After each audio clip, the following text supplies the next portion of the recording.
Hello, Chautauqua. Hello, Chautauqua. Hello, Chautauqua. It's great to be here. This is my first time at Chautauqua, and I think I'm in love. This is one of the great places in all the country. This place is dedicated to learning, to growing, to asking ourselves, what does it mean to be a human being? A place for the noble pursuit of knowledge and lifelong learning. I mean, you guys have the longest running book club in America.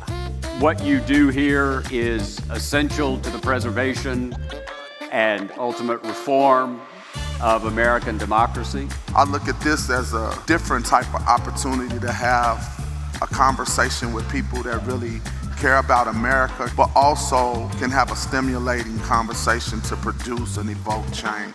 Not only are people so engaged and so interesting, people are actually nice here. Is this real or is this a movie set? With all of these programs and ideas swirling around and fantastic music, it's a joy to be part of it. I think it's kind of utopian, and I wish that we could replicate it around this country.